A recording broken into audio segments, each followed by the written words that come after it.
What's up, y'all? It's Sever the Bond. Welcome back to Nets Republic.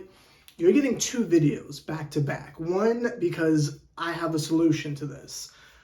And two, because I don't want to make this two things. I feel like each of these videos should have their own thing. When you see the next one, get the pitchforks ready. But for this one, I feel like this needs to have its own thing because at the end of the day, this is a Nets channel. This isn't just me getting my personal opinions off. This is a Nets channel, and I owe it to y'all to be the voice to document the insanity of the last couple years of the Brooklyn Nets, be it on my personal channel and this channel right here. I feel like it's my job to document this so we can look back years from now and say, wow, we really went through that. When I go back and I try to see what the Nets were doing like before all this shenanigans started or whatever with like D'Lo and all that stuff, like I can't really find much on the, rumors and speculation of us getting Dwight Howard, right? I can't really find anything on like why y'all hate Darren Williams. Like I can't find anything, right? So what I'm doing is trying to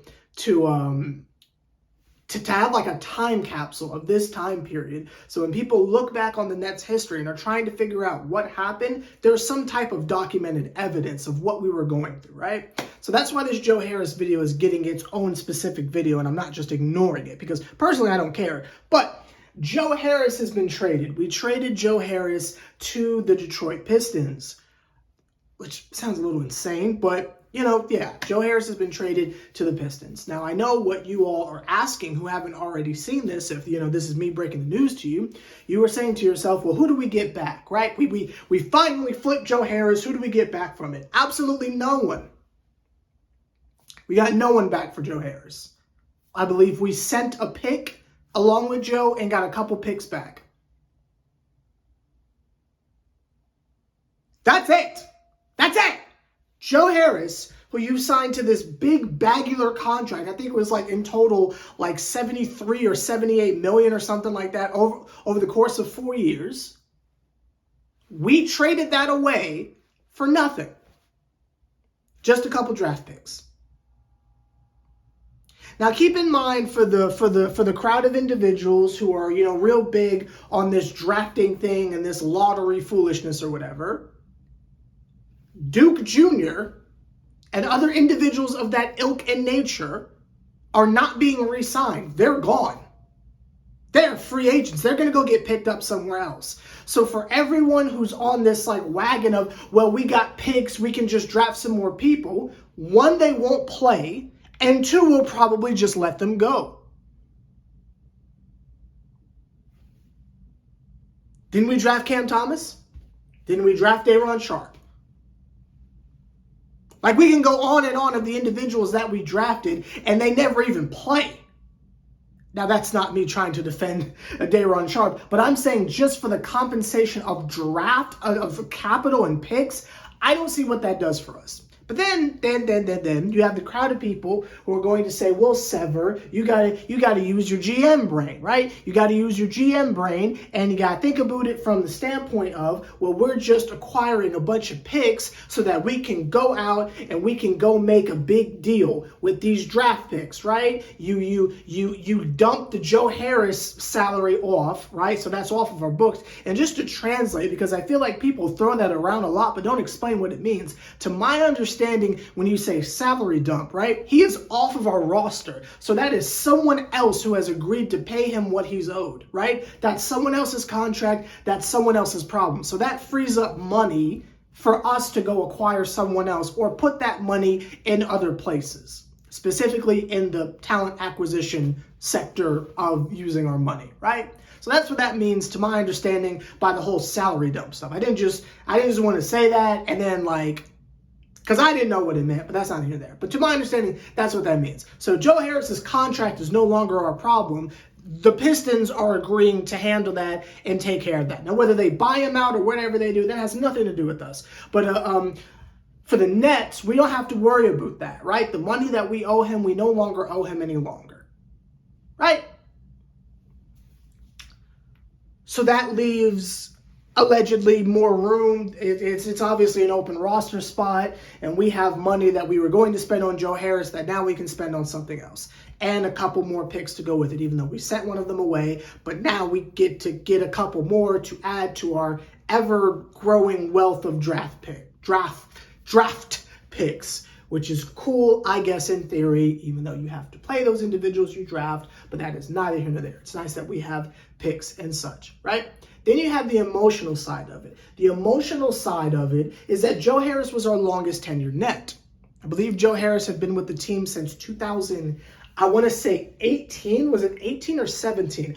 I think it was 18. I might be wrong. I'm sure someone has corrected me down below in the comments. But Joey's been here for a very long amount of time. And even though Spencer Dinwiddie is currently on the team again, so if you look at like the infamous picture of like the 2019 Nets on that plane or whatever, you know, Spencer's still here, but he was traded and brought back. So tenure means like the whole time, right? So Joe Harris was the longest tenured Net, making now Nicholas Claxton is the longest tenured Net, which is very interesting, but that's neither here nor there.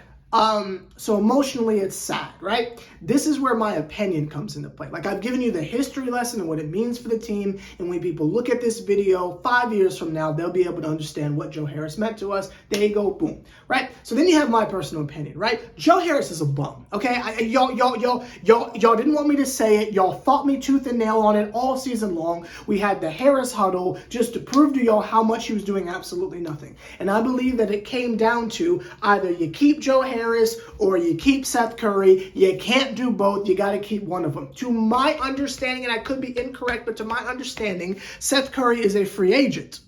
So technically, they didn't pick anything. We might lose them both. So that's one aspect of this transaction that I'm not happy with. Another aspect is when we talk about Joe Harris and what it is that we do with him, I'm always the person that throws around flipping, right? Let's try to turn him into something, right? Let's try to turn that man into something, right? You take Joe Harris, he's one of the best three-point shooters in history-ish.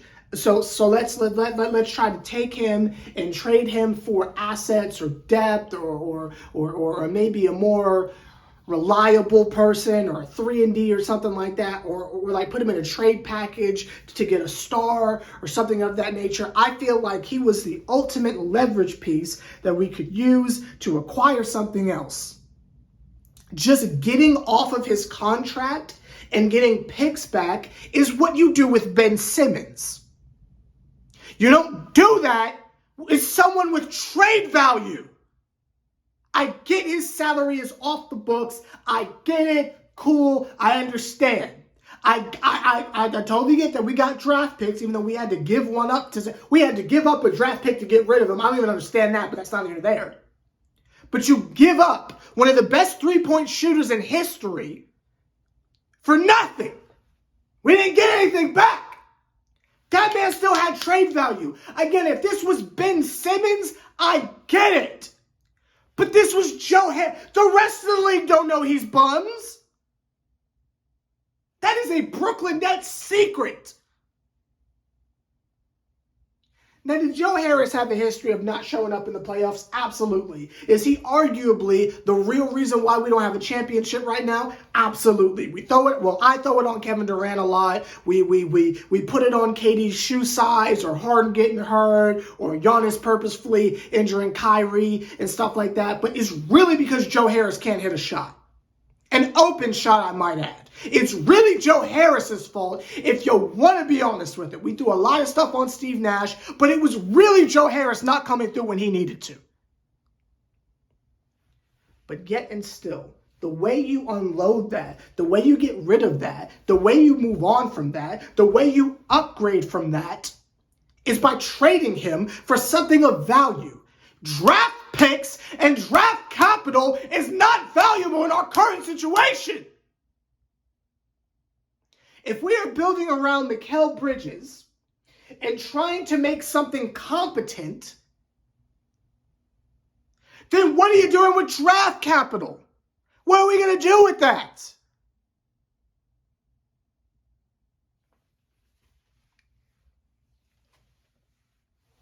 Like, you couldn't get Bogdanovich back or something like that, or whatever his name is. You couldn't have got Killian Hayes or something. Like all the talent that's just wasting away over there collecting dust. You couldn't get someone, a person, You just got a hypothetical draft.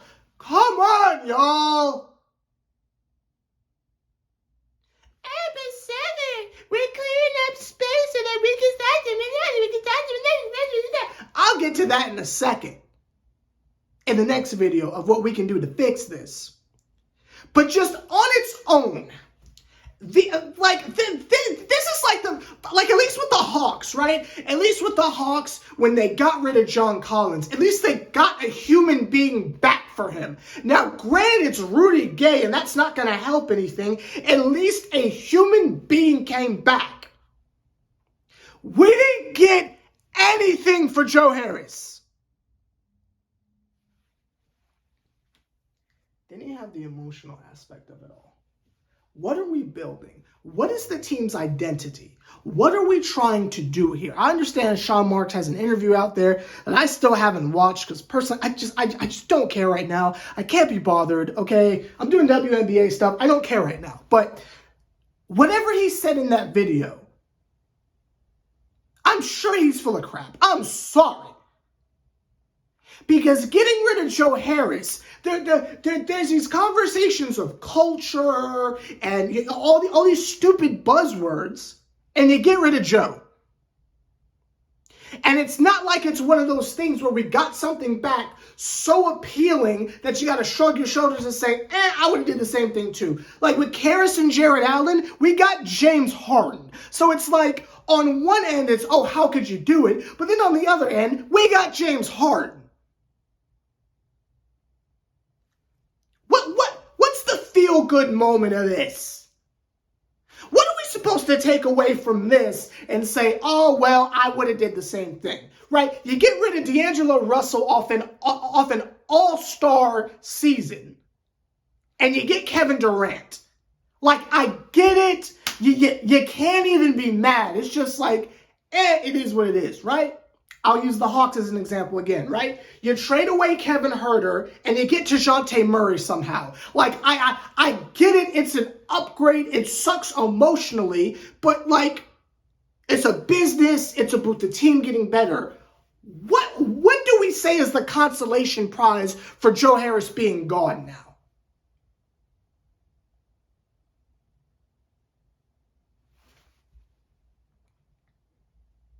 I don't know what we're doing, but I can tell we're cooking something.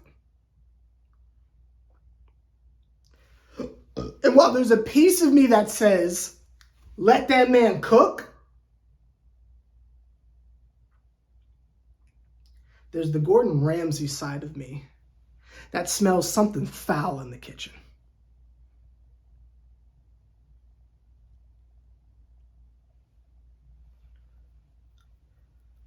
I have a solution that would make all this better, and I'd say all sins are forgiven. But that's the next video. Tune in like an hour or two to see what that is.